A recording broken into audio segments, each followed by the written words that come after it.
All right. Well, welcome back, everyone. And welcome back, especially Sharon Feucht and Jessica Enyeart. Sharon is a registered dietitian specializing in pediatric dietary needs who works for Holly Ridge. And she was our guest back in February when we were talking about what kids should be eating and how much and how you should present it. And then Jessica Enyeart is our an occupational therapist who works for Holly Ridge as well, and with their birth to three clients. And last month we had a lot of fun talking about how to present food to make it fun and interesting for kids. And we have a new guest speaker as well. This is Barbara Coven-Ellis. Thanks, Barbara. Barbara is a new employee of the Aubin of Aubin Speech and Language Center, and she is also a nationally known feeding therapist. She problem solves feeding issues for other clinicians and families, and she's worked with children in the NICU as well as through their teenage years. And she's presented a few times to feeding professionals throughout the country through podcasts and various other opportunities. So we're so grateful to have all of you here today because we have an amazing panel together. So thank you so much for joining us. We are going to be addressing the topic today of I followed the plans, I presented the foods, but my child still won't eat. I think we've all been there in that moment where you're like, oh my gosh. Why is this still happening? Yeah. So getting down to the bottom of reasons for food refusals. And that is so frustrating when you think you've done everything that you were supposed to do and your child is like, nope, not gonna do it. So we will be recording this session and broadcasting it again at 3:30 today if you weren't able to attend it live at 12:30. So if you're watching our rebroadcast this afternoon, just know that you can always leave a comment for us in the chat, and we are happy to get back to you. So if you have questions that we weren't able to answer because you weren't live, just put it in the chat. Know that we actually do read those things, and we actually care about your questions, and we will get back to you. So we also are going to put a few links of some resources into the chat for you as well. One of those resources that will be in the chat is it's a link to Learn the Signs, Act Early from the CDC website. And so there's some free materials there. Jessica, can you just talk a little bit about why it's so early to learn the signs and act early when there's a feeding issue on the table? Well, just from my personal experience and just what I do know around feeding and oromotor development, we know that the earlier that we address something, the easier it is for the children to adapt when we start to intervene. And really for babies, they have that reflex at birth that allows them to suck and actually feed because it's something that is for survival. But as they grow and change and they develop and they hit a certain point, that reflex integrates and it sort of dissipates. And then we are expecting them to be able to feed on their own. And so if we have difficulties at that point and they don't transition well, then it's something that they don't inherently want to do all the time, and they don't know they need to do it for survival. And that mechanism that kind of helps them know to do that is now gone. And so feeding can then become something that they can choose not to do if they don't like the experience around it. And that just becomes a real big problem, because if we don't have food, we don't have nutritional needs met, and then we have other things that just cascade from there. So the earlier we can get in and just address it and figure out the problems, or even just problem solve what is happening, the faster we can address this before it becomes a bigger issue, I think. That's awesome. Barbara, you've had a lot of experience in working with babies and kids and even teenagers that have had feeding issues.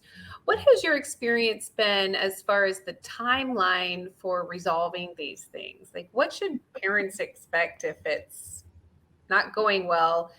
Is it easier to resolve the earlier you get started, or is it the same, or it just depends? No, it's the timeline is generally much shorter when you start early, but it's very personal because it depends on why they're seeing me in the first place. Somebody who's a NICU grad who was born at 28 weeks is going to have a different kind of outcome than somebody who was, born at full term and has a tongue tie. So, everybody's different, but definitely if we're starting earlier, we're going to have probably less time. And not only that, but easier outcomes for everybody because it hasn't so negatively impact the whole family unit during that time. I mean, when kids get to me at 4, that's 4 years that the family's been having a really tough time making sure this kid gets fed. Yeah, that's true. That's a long time. My goodness. So, Sharon, when you are working with a family like that who's been struggling with, food and diet for a long time, what kind of effect does that have on the whole family dynamic? Oh, I think it can have a major effect. And, parents sometimes at that point have just given up and just give the child what they think the child will eat because they've become tired and they don't, they want to try to have a positive mealtime, but they can't if they offer something new to their child and the child really reacts in a negative way. If there are other children, what's going on. Sometimes families don't even eat together by that point. So I would agree certainly with Jessica and Barbara that if parents feel like something's not going well, they should speak up. And if the first person they speak to doesn't hear them, especially if their child's less than 3, there's an early intervention center around someplace or that they can go and talk to someone and see if an assessment is appropriate. And certainly if it's a baby, I just wanted to mention, we had talked about this a little bit earlier, is if there's a baby that's born early, there's some trauma around that with the baby and the family. And then if feeding continues and is not going well, that continues. So it's really important, I think, to not only focus on the child, but sometimes step back and say to the parents, how are you feeling? How are you feeling about what's going on? Do you need some help too, in addition to working with the child and the family as a whole? So lots of parts when there's feeding issues going on, and it's really important to try to look at all of those parts. Jessica, I would add to that because she said the EI programs, feeding matters. And there are such a wonderful resource. And the nice thing about it too is they have a page that's all about red flags and when you should talk to somebody. And the nice thing about it is you can print it out and you can fill it out and bring it to your pediatrician and go, look, these people know what they're talking about, and this is my kid. So, do we have a link for Feeding Matters that we can put in the chat or put up on the screen? Well, actually, I think the little card that we keep talking about is actually from Feeding Matters. The ICFQ RAC card. Yes. But I agree with Barbara. If you just go search for Feeding Matters and pull that up, it is a great tool for families to use. And I agree, yes, fill that out and take it to your physician and take it to these other people and say, here, you might not be able to put it in words as a parent, but this will help you put it in some words and on paper. So, normally we would share this on the screen with our viewers right now so they could see the questionnaire and know what's on it. And unfortunately, Alyssa let me know that this PDF file is too big. So we can't share it with our readers, but if you click on the link, you'll be able to open it up. And we can just go over the questions that are in them. It just has 6 questions on the Feeding Matters questionnaire. And those questions are, does your baby or child let you know when they're hungry? These are all yes, no. Well, not all yes, no. Do you think your baby child eats enough? How many minutes does it usually take to feed your baby or child? It's either less than 5, 5 to 30 minutes or greater than 30 minutes. Do you have anything special to help your baby or child eat? Do you have to do anything special at all? Change the food, change the lighting, change the plates, puree your food. Does your baby child let you know when he is full? And based on the questions above, do you have concerns about your baby or child's feeding? Those are the 6 questions in the questionnaire that we sadly can't share with all of you. But click on the link, you can get it. So, Barbara, why are those questionnaires so, why is this such a great resource? You said you were raving about feeding resources. Well, Feeding Matters, there's a brand new diagnosis that came out last year, pediatric feeding disorder, which means we now have a specific diagnosis that covers all of our kids from birth to adulthood, and all of the variety of reasons that they might not be eating. And Feeding Matters was behind all of that, getting that legislation going through, which tells you what kind of group they are. And when it comes to families and things, they are a huge, huge resource because they actually have a program where families that have a history of having kids that have problems will work alongside to help other families. It's a mentoring program, Cool. especially for kids that are to-be kids or kids with severe aversions. And I've had several families here in the Pacific Northwest that have reached out to Feeding Matters and gotten paired up and have found so much help and support by having another family to talk to. Yeah. So I personally have seen how wonderfully that can work. Oh my gosh, that's great that they have that set up for families, because sometimes when your child has a feeding tube or has something unexpected going on like that, you feel like you're all alone on the planet, and it's nice unfortunately there's some really scary information out on social media about these things, and very inaccurate information. So to have something that where it's reliable and it's based with people that are doctors and nutritionists and therapists like us, it makes a big difference.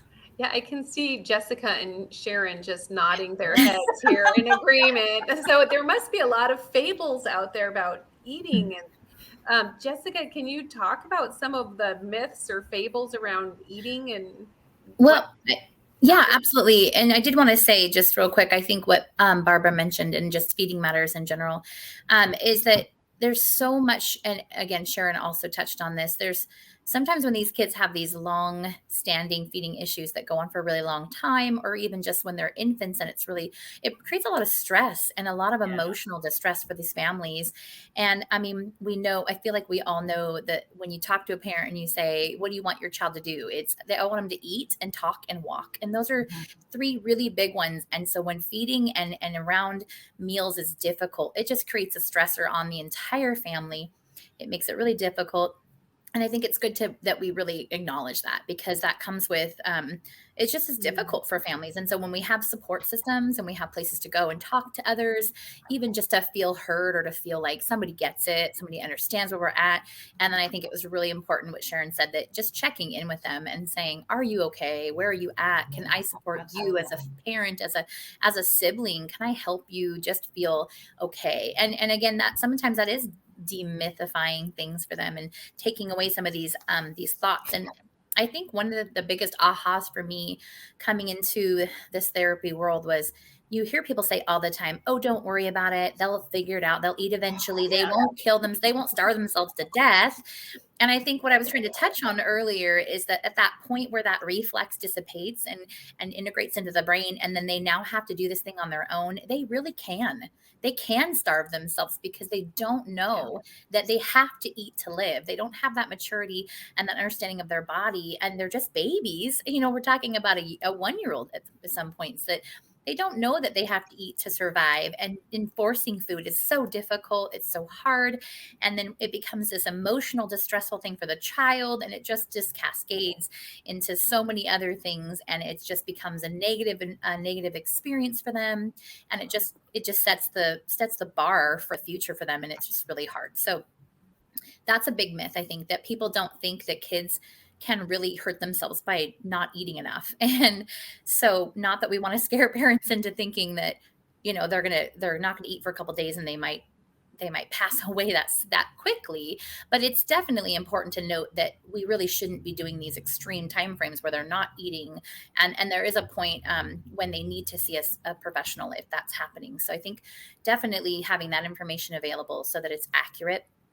And then, I'm not sure what other big myths are out there. I think that a lot of times people just say things like, oh, they'll get over it. They'll eventually, figure it out, or they'll just keep feeding that, just keep make them eat it. Tell them they can't get down until they eat it. There's this forcing and this putting, and I think we talked a lot about this last time, Jessica, about the pressure that parents or that people place on their children to eat.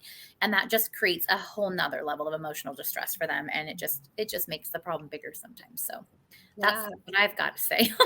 Well, I know, Sharon, we talked at length too about how important it is. How you present the food is just as important as what you're presenting. Mm-hmm. Yeah. Well, definitely. And I actually want to kind of circle back to what Jessica said and add a few more things. Yeah, that concept, if they were hungry, they will eat. Well, for some children, that doesn't happen. And I think she really said that. But also when I think about children that are older, and maybe they've developed some sensory issues, maybe they have a diagnosis, and they start eliminating foods they're not going to eat because there's something else going on.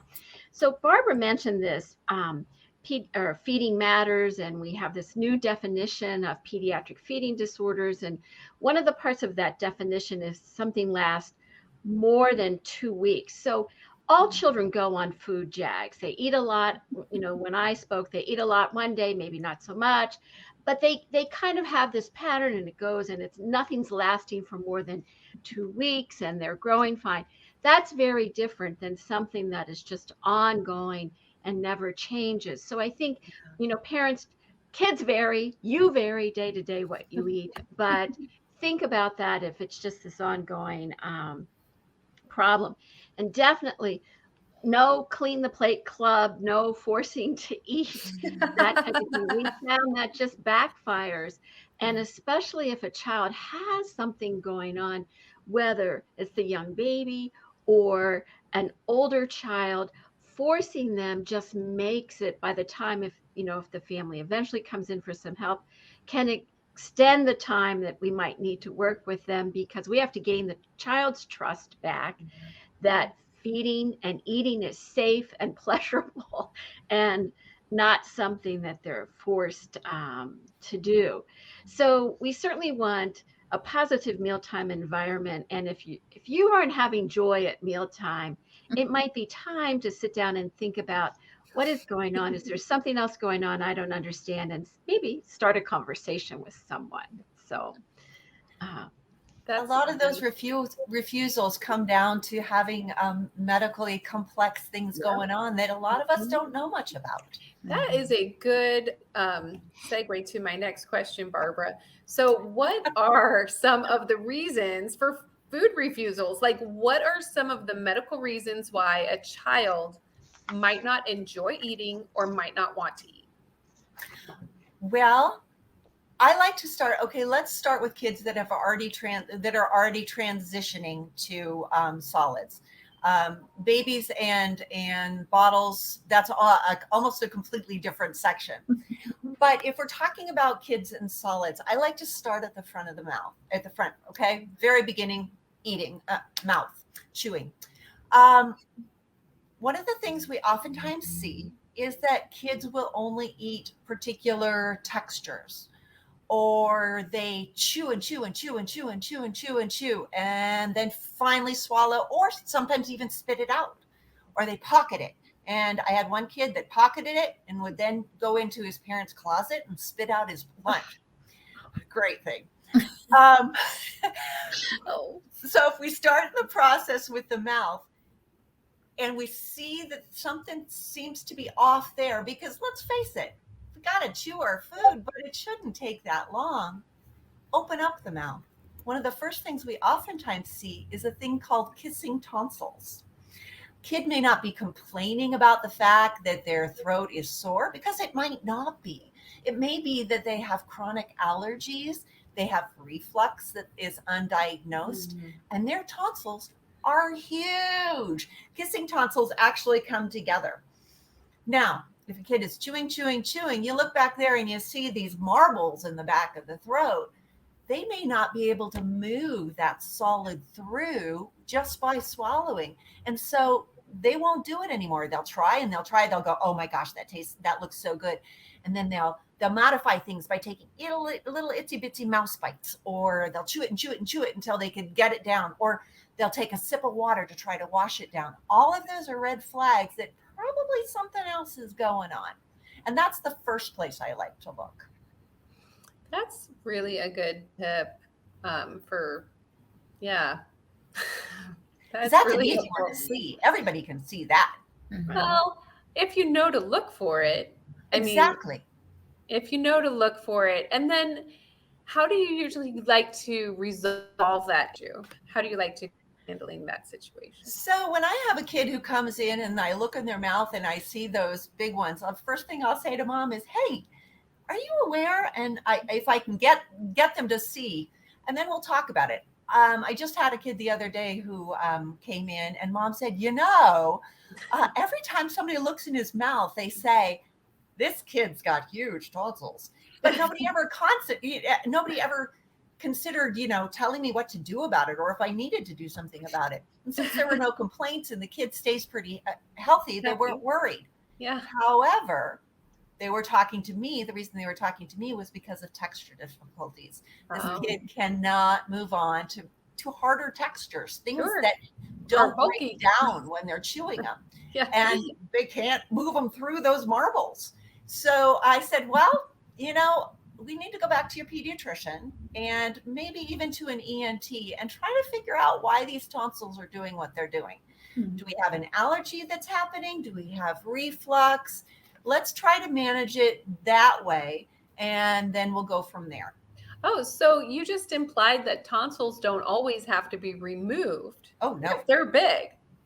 Oh, no. Tonsils are there for a reason.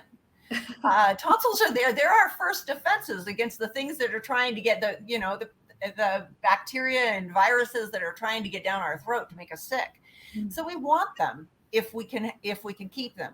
But if they're fighting us too much, that's the time at which, an ENT has to make some decisions. But those are decisions that we make with a pediatrician and an ENT. They're not something that we decide. That's for the family and their doctors to decide. The medical team. That's really good advice. Yeah, Jessica, I can see you're nodding away. People have come across this a few times. Yeah, and I think that Barbara touched on it a little bit. And with in early intervention, I think we see it a lot as we see infants and small children that have reflux. And it is more common, I think, than people assume.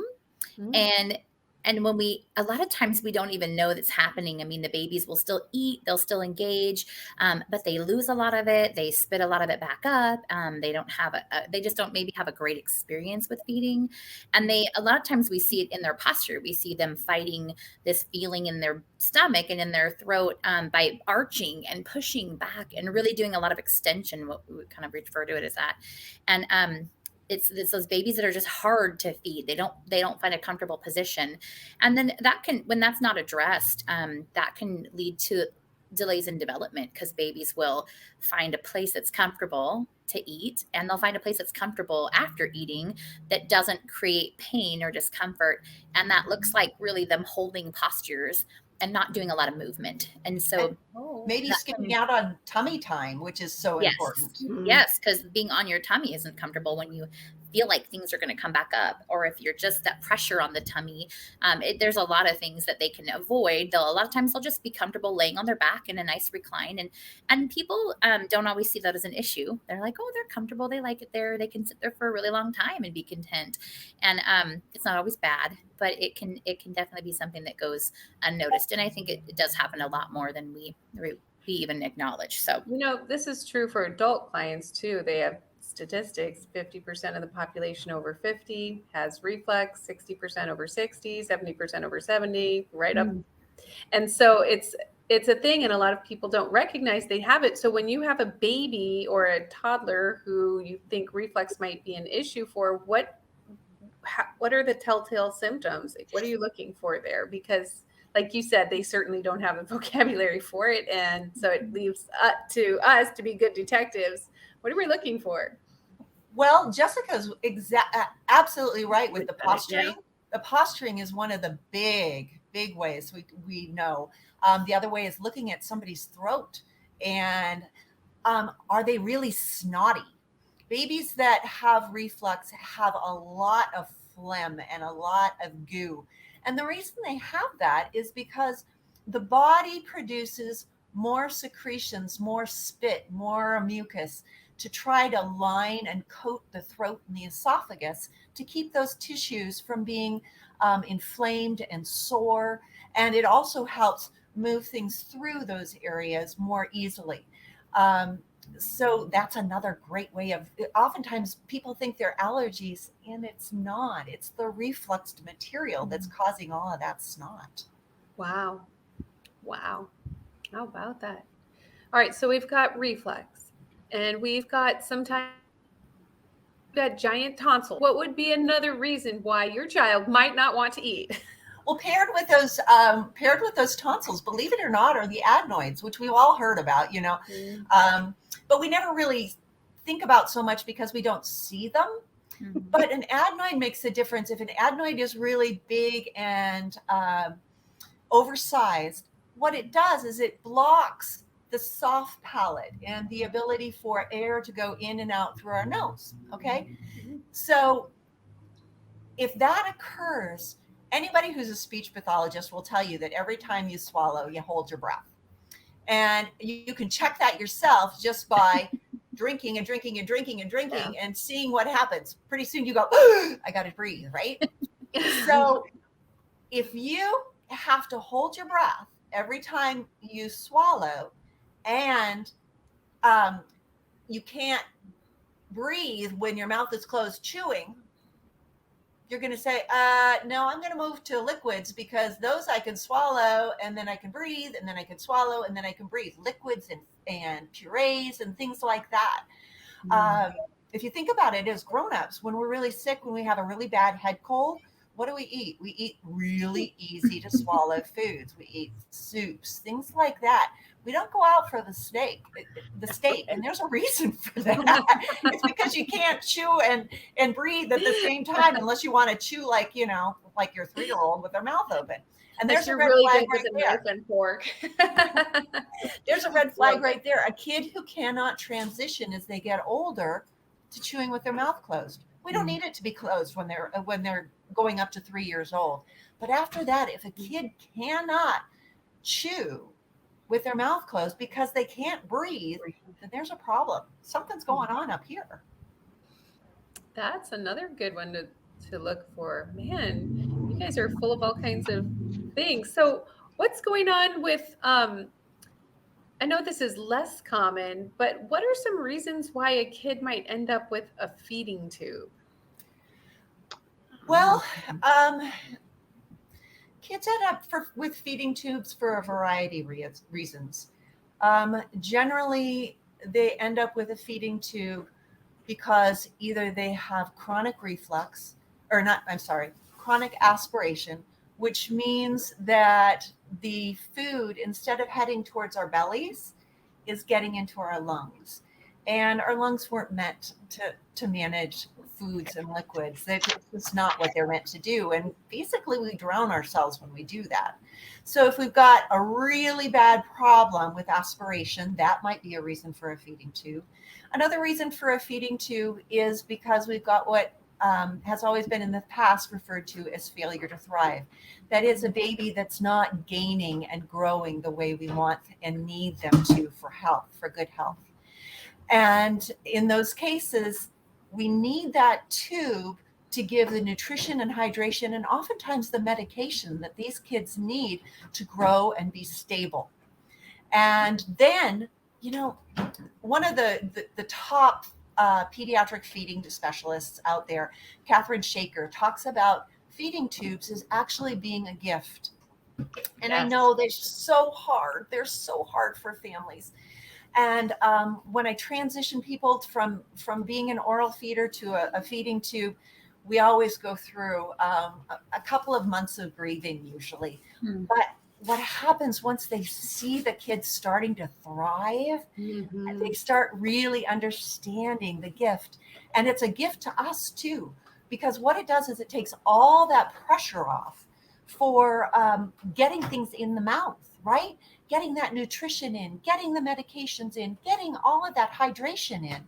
And instead, what we've got going on is it being taken care of here, and we can just work on pleasure here and creating a positive relationship with food and with our caregivers and food. So it can be something that everybody has this positive, wonderful relationship starting. Yeah. Sharon, it sounds like I wanted to say a couple of things too, and I definitely would agree with Barbara. It can sometimes buy some time so the child can mature a bit and maybe lessen aspiration or lessen other kinds of issues, and you can have that more relaxed approach. Sometimes children just oral motor wise are just things are not working well, so we need to work with that for a period of time. So some feeding tubes we see would just be for a short period of time. Other times, so I've also worked with some older children with conditions like cerebral palsy or even cystic fibrosis, where in the cerebral palsy, it just takes so long to eat. They can eat by mouth, but it takes so long.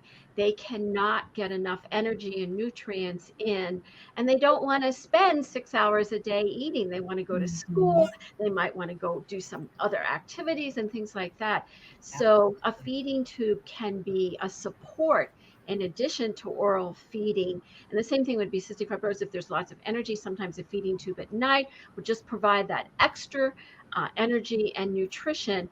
And these are individuals that are older. And, feeding tubes, I even worked with someone in her 40s that had cerebral palsy, and she had a feeding tube, and she did eat orally.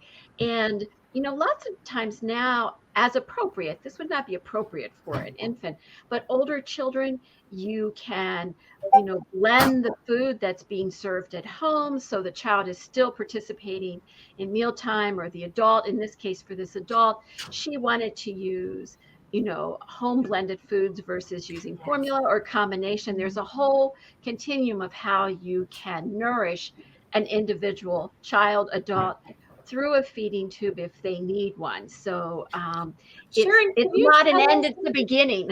Tell us a little bit more about the difference between, a lot of feeding tubes, there's a bag of formula that gets attached and it just drips in. But tell us a little bit about blended when you make your own food and put it in your feeding tube. How does that work? What is that? Wonderful. Yes. and there's more research going on all the time. Sort of some feel, and we need to do a little bit more work to really verify this, that if children have been reluctant eaters, sometimes if they start to have some real food as appropriate, through the feeding tube that we all kind of burp things up. I'm not talking about reflux per se. I'm talking about, and just like, oh, this is a different kind of flavor. It's not so negative or whatever that might be. Typically, it would be for what's called a bolus feeding, not a drip feeding, because there's all these things about size of tube and the pump and what can go through and all this kind of thing. But a bolus feeding where you would sit down and the child could have it as like mealtime. If they're sitting around the table with their family, maybe they can eat a little bit orally, maybe not, but they can eat at the very same time that the family is eating. And home blending, there are some techniques, I can't go into it completely about how to blend food, but there's lots of little guides now that families can even use to kind of put together the menu. We still want a child nourished. I sometimes feel you can really, through your home blended tube feeding, nourish your child better than maybe your toddler's eating. The toddler's going to be up and down, but I'm saying most of us can eat well, but you can do that. But again, I want to emphasize that if you have a tube feeding, there is a continuum, and sometimes you might use a formula and sometimes you might want to use home blended, and there's a combination. Maybe some families want to use a formula one meal a day but use home blended other times. It's not one or the other if it's appropriate. And again, we're not talking about young babies here. We're talking about children that would be typically eating. So even though children starting 6-7 months of age, sometimes we do a little bit of baby food if they still have a tube, but that's a really individual decision for each child. As Barbara said earlier, every child is an individual, and that's why we have a team working with them too about it. It's medically appropriate, in terms of oral motor therapy, what's going on at that point. Can we meet their nutrition? I mean, all those players, is it going to work for the family or not? So we need that team working together. And so that's a great resource on if blending is something you're interested in, and is something that maybe if you've got somebody in your family who is G-tube fed, Children's Hospital of Orange County, CHOC, is an amazing resource for blended foods. They're dietitians there. That's one of their big focuses, and both research-wise and in their patient population, because they have a huge outpatient population and an inpatient feeding group. That is great to know about. There's a lot to be said for mixing it up then, for not just having the same food or the same nutrients every single time you eat, but actually rotating through a variety of foods, whether it's in a form of a feeding tube or any presentation, right? Right. And there's also a manual. I'm sorry, I'm not going to think of it. Maybe Barbara, a therapist in Arizona whose name has escaped me, but sometimes you could probably just go home blended tube feedings. There was a manual that was developed by a therapist and a dietitian together, also guidelines. Many children's hospitals, so I'm glad you've had that experience. I know CHOP, Children's Hospital of Philadelphia on the East Coast, also has a lot of resources. So a lot of them are really coming and helping families and realize there's not one recipe, there's not one. Every family is different, and you work with them as a family where they want to be. I just wanted to touch really quick and say that I really appreciate the things that Barbara and Sharon both just shared, because I just want to say I don't think that families see a tube as a potential, like you said, gift, Barbara. I think that it can really help kids. And again, Sharon touched on this. We have kids that grow into adults that have CP, and as young adults and or older teenagers, they can often experience food burnout, and it's because they're trying so hard their whole lives to eat and to be part of that crowd and to sit at the table with their friends and have a snack, and it takes not just their energy to do the eating, but their increased tone that they experience throughout their life. All day long, they're burning in excess of calories, and they just literally cannot consume enough to find the balance and make a gain versus, and often they're very thin because of that. And I think that you also talked, Barbara, a little bit about that greening process when they go from oral feeding to tube. But a lot of those older people that have CP experience, it's really a pleasurable thing afterwards, because they still have the ability to eat motor wise, and they can have chips with their friends. They can go to a movie theater and have popcorn.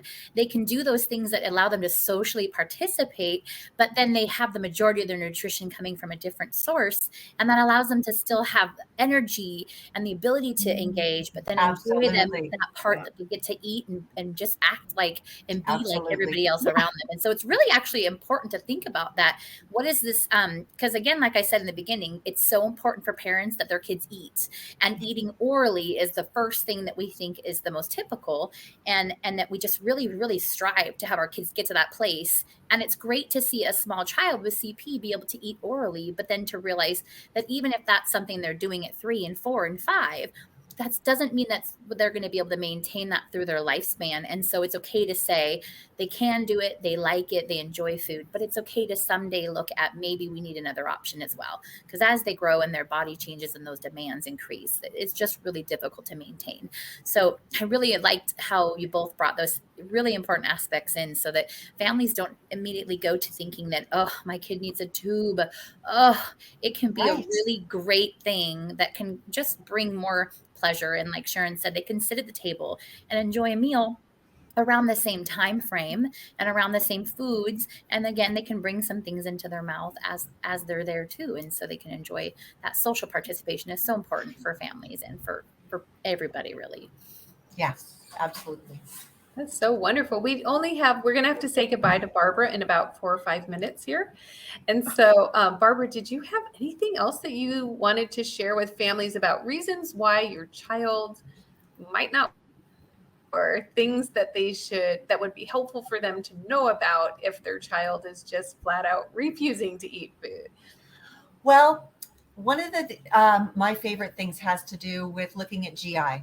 Okay. And GI starts at the base of your throat, right? That's the beginning of your esophagus. And kids that feel like something's stuck, we've all been there, right? You know, when you're eating something and you go, oh my gosh, I ate too fast, or that was too big a bite, and it just feels stuck, right? Some kids get that feeling all the time. And so esophageal issues are something that are very real with our kids, especially our kids who are low tone, because our esophagus should be doing this. It's nice little squeeze. It takes the food down, takes it down.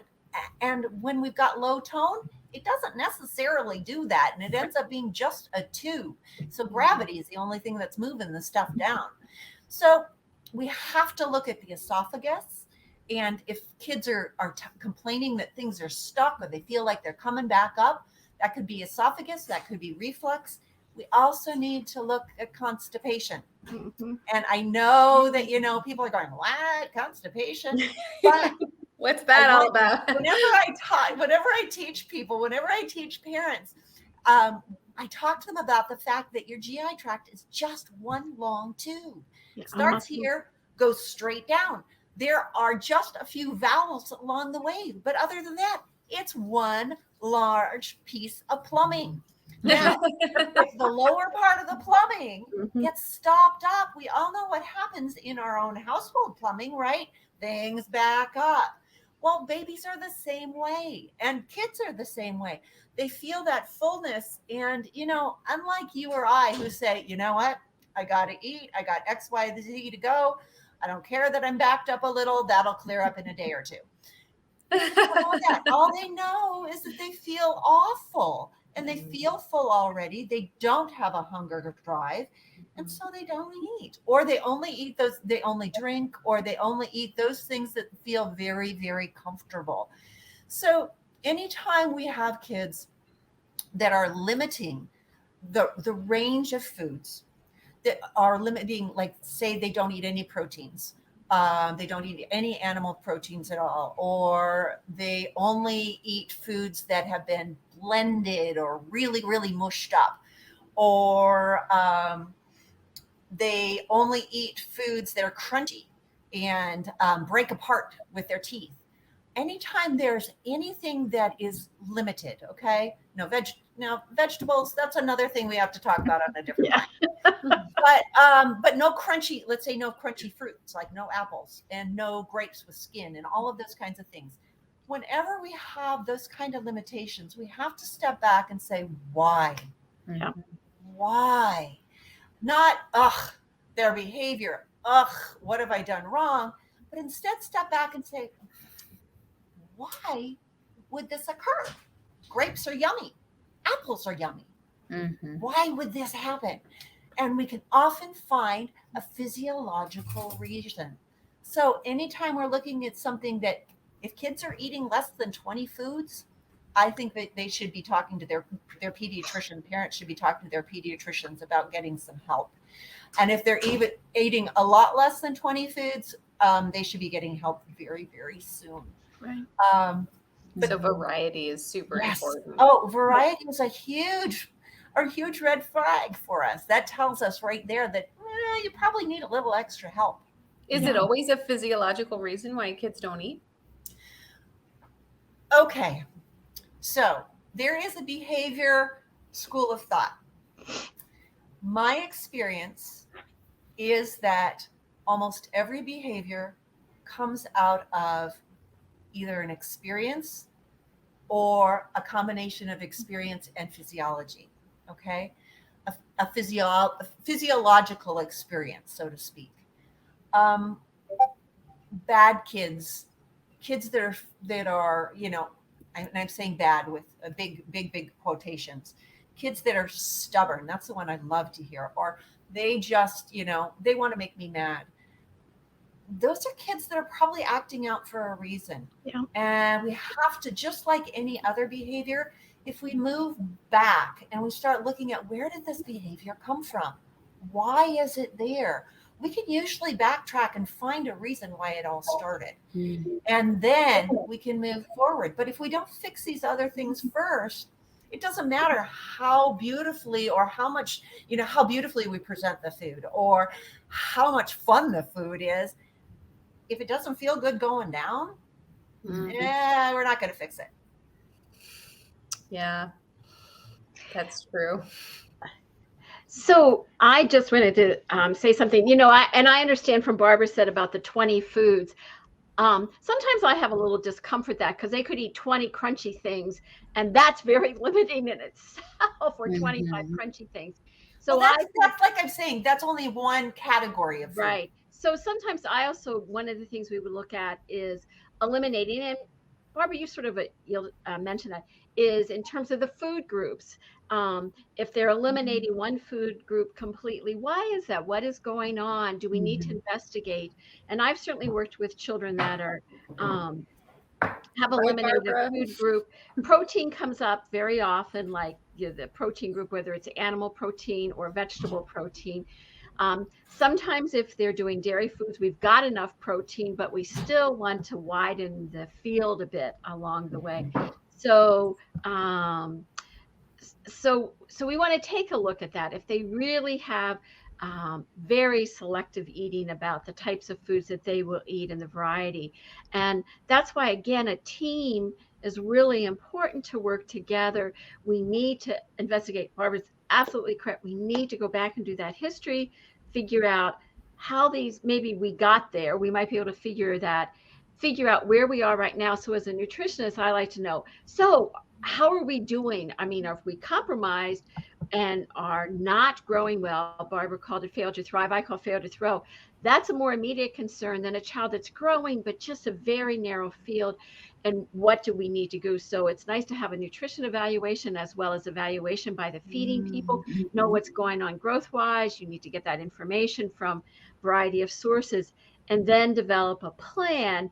And some people will be more involved with the family over time if it's needing to learn to eat or whatever that might be, versus nutrition might just check in periodically. But again, be aware of that team and working. So team.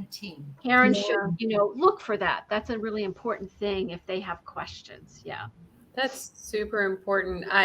We've talked about a lot of different team members between pediatrician, ENT, nutritionist, speech pathologist, occupational therapists, GI specialists, potentially behavior counselors. So there are a lot of people that can be involved in the team, and it's important that to know that there's a lot of support out there, I think, for our families. Barbara, do we need to let you go? Because I know you're on a shorter time frame than the rest of us. I'm listening. It's making me go, ah. Well, we'll forgive you if you have to run off. We'll let you slide out. But I hear voices. I gotta go, ladies. Oh, thanks Thank so much, you. Barbara. We so Bye. appreciated you. Bye. Wonderful. Well, good. Now we can wrap up a little. Jessica, did you have any other thoughts to share too on the value of the team or the team members that might be working with families if you've got a situation where your child is very limited or refusing to eat a variety of foods? Yeah, I agree with what was already said. I think that the team approach is really important in all aspects, feeding or anything else. I think that when we as professionals talk to each other, even just as you've seen in this live broadcast, we've had different schools of thought coming from different places, but a lot of it crosses over and it comes together and it makes sense. And there's things Sharon knows that are her specialty areas. There's things Barbara knows that are her specialty areas. And again, some crosses over and some are completely like, I heard things today that I didn't know. And I really appreciated that as a learning therapist myself, you know, and you know, we talked about, you know, the variety of foods and how we restrict things. And sometimes that is a sensory thing too. And so having an occupational therapist come in and be a part of that to say, you know, they can chew, they can swallow, they can do all these things, but they're still restricting a lot of groups of foods. So let's think about why. And sometimes it's that sensation. It's the inside the mouth sensation. And we need to, you know, give them some increased input and information so they understand what's happening in their mouth and they know how to move the food. And it could be that their tongue is limited in movement and range, and that motor development, the tongue development moves with motor development. So if we have a child who's delayed in their movement, there's going to be some delays in their oral motor movement as well. And so that can make things just come along slower. But just all those little pieces that we each know separately that can bring to the table to say, have we thought about this? Because I think Barbara touched on it just a little bit, is that it's so important not to just say, you know, whether they're eating or not, but we're looking at how they're eating, what they're eating, and then when they're not, why. We really want to get to the bottom of why. And there's so many, as she's touched on just a few, and there's so many vast reasons why a child could experience difficulties with feeding and eating. And those are different categories. We have feeding, which is how we feed ourselves. And then we have eating, which is the process of chewing and swallowing and processing food. And so they're different categories. Yes, and they're talked about like they're the exact same thing, but they really are separate. We have a child could be eating, but not feeding themselves. And so it really is just all these people that have these amazing, you know, experiences of their own and knowledge to share. If we come together and we say, here's what's happening, you know, a lot of times we pull from our own experience. We say, I had a kid before that experienced that, and I think this was the problem. Let's just eliminate it. Let's just go through that process of elimination to see what we can say we know it's not, and then where we have a narrow focus of where we should start really putting more attention, and then bringing in those specialists as needed and as appropriate, because that's a whole nother topic and a whole nother show, but it can be difficult. Versus eating. Well, no, I mean, just it can be really difficult as a person working with someone, as a professional. And again, I can only do so much to encourage my families to move into other places to talk to their pediatrician. But when they go to their pediatrician and they're hitting a wall and they feel like they're not being heard, or they're not, and Sharon did say, if one person doesn't listen, go talk to somebody else. But that's difficult for families. They feel loyalty to their pediatricians. They feel like they're going to hurt their feelings if they talk to other people. And they sometimes feel like they just have to trust, or they just blindly trust what they're being told, even if it isn't always the best advice. And so I do really wish that there was this perfect teaming experience out there for everybody. But as individual therapists, we need to remind our families that they do have the authority in their children's lives, and they have the advocacy. They have to be an advocate. They have to say, you know, I'm not sure I agree with what you're saying, and I'm not trying to hurt your feelings or go against your professionalism, but I want another person to talk to you about this, or I want to go to another source and just see. Because and I tell the parents all the time, they might be a doctor and they might be a, you know, whatever they are, but they don't know your child like you do. They don't know your child. You do. You're the professional when it comes to your kids. So when you have that gut feeling and you feel like something's not right, you know you know, in your being that just doesn't seem right.